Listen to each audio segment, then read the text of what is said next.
played 100 runs of Megabonk and went from an absolute nobody to one of the top players in the world. Not only did I learn a bunch of tips that I'll show you throughout the video, but the journey getting there was filled with frustration, no, surprises, what is that? And uncertainty. I just don't know how to get stronger. It goes to show just how unprepared I was for the absolute chaos that is Megabonk. But every run closes the gap further, so I have to make sure each one counts. All right, this is Megabonk. I just noticed like Vampire Survivors, but in 3D. So I have to stay on my toes. What is that? Chunkham the Terrible? He's so gross looking. Swarm income. Oh, I have nothing yet. I have nothing. Oh. No.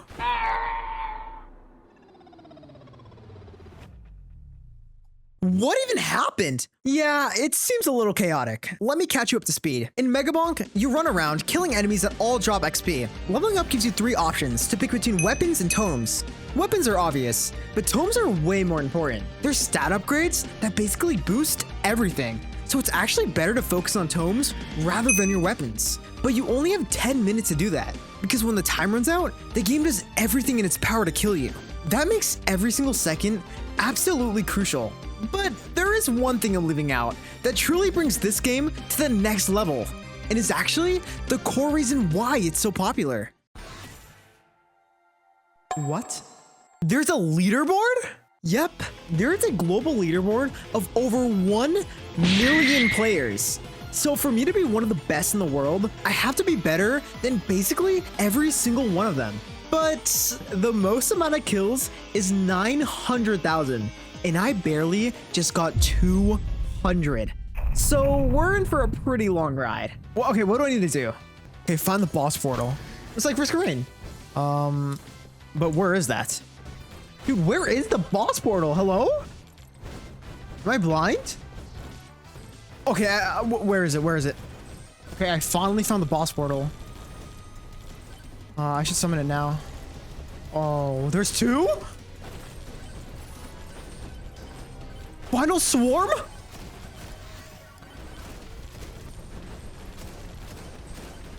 No! No. I didn't know how to get stronger, so I began experimenting. Instead of focusing on kills, I completely ignored them. It sounds counterintuitive, but there's 3 things that are way more important to do at the beginning of each run. The first and most unassuming are the pots scattered across the map. They're filled to the brim with extra gold and XP. So instead of standing still and waiting for enemies to spawn, you can run around the map and get resources almost 2 times faster.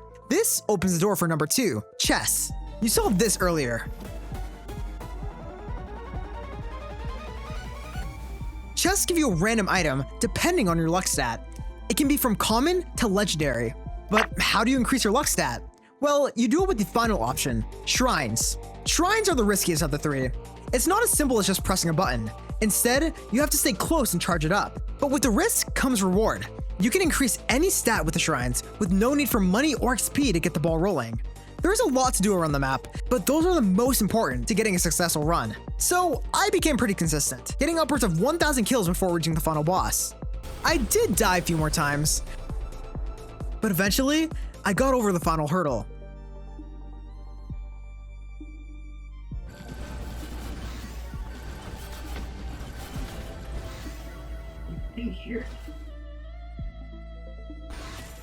No, there's just no way I can get 1 million kills in 10 minutes. I must be missing something.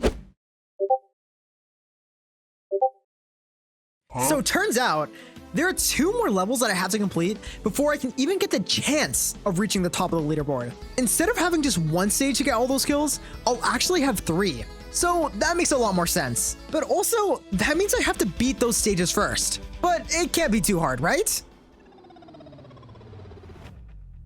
I've been stuck repeating these stupidly hard levels for nearly 12 hours. I tried different characters, builds, items, but I just couldn't do it. I had to be missing something. And I was. Because there's actually a 3rd thing you get every single run. It's called silver. It's something I haven't mentioned yet because it's utterly useless during runs. Instead, it's used outside of them. It's a currency you can use to buy permanent upgrades, like increasing the amount of weapons and tomes you can carry. It essentially doubles the amount of options you have.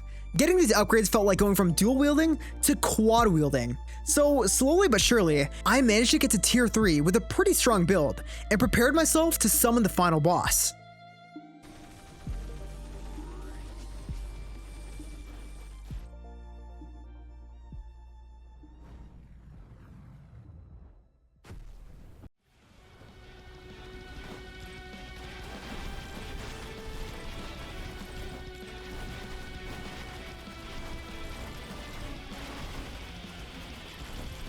Dude.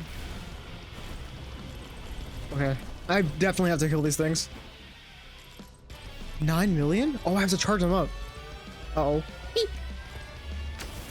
Okay. That's one. One more. Oh! No! Oh, holy. I'm running circles around him. Oh, I got another weapon. Oh my god. He summoned an underling. Bark Vader.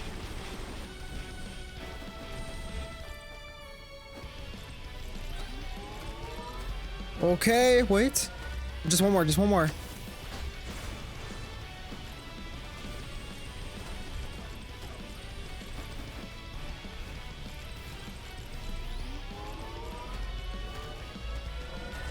We've got it down, we've got it down. We have a read on this guy.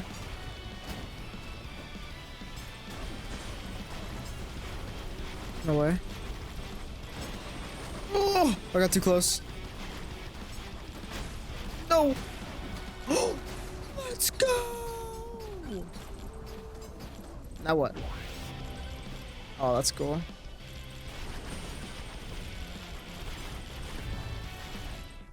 There we go.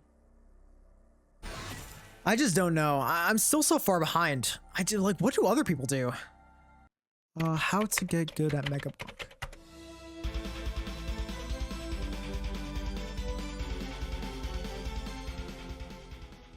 What the f— So, I'm sure you guys are all thinking the same thing I was in that moment. How does anyone possibly get that strong? Well, it's something that doesn't make sense. The obvious answer would be to make it easier, but actually, it's the complete opposite. See, there's this item called the Cursed Tome, and it makes the game way harder. Enemies get more health, speed, and power. But most importantly, and why it's so critical to getting more kills, is that it increases how many enemies can spawn. It's like kicking a beehive. The more you provoke it, the more things come flying at you. And in this case, we kind of want that. Because as I increase the difficulty, more enemies spawn, which overall gets me more kills. But this makes the early game nearly impossible, because you can get overwhelmed by enemies super easily. But there's still one more piece missing. I needed a good character. See, some characters are just better than others. They each have a different passive that can completely change the outcome of a run. But there's just one small issue. I've yet to unlock one of the best characters, Bandit.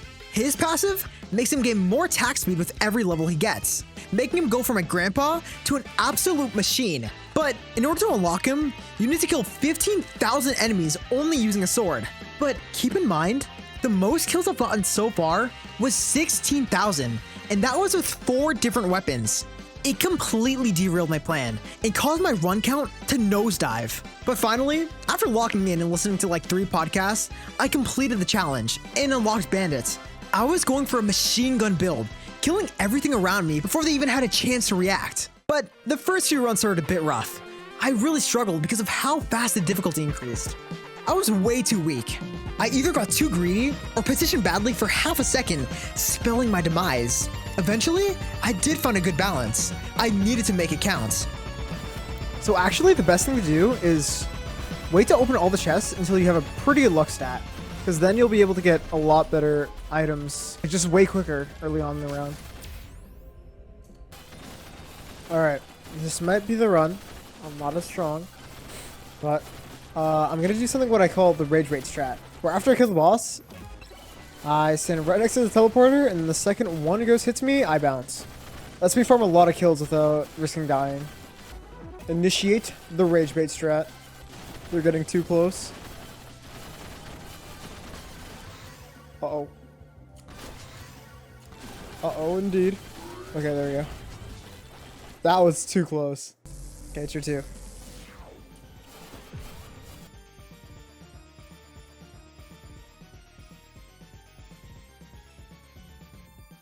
Dude, do they spawn and get fucking deleted?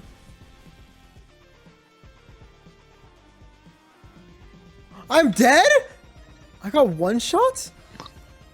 Oh, shit! Wait, I'm top 4, bro. That was 100 runs of Megabonk.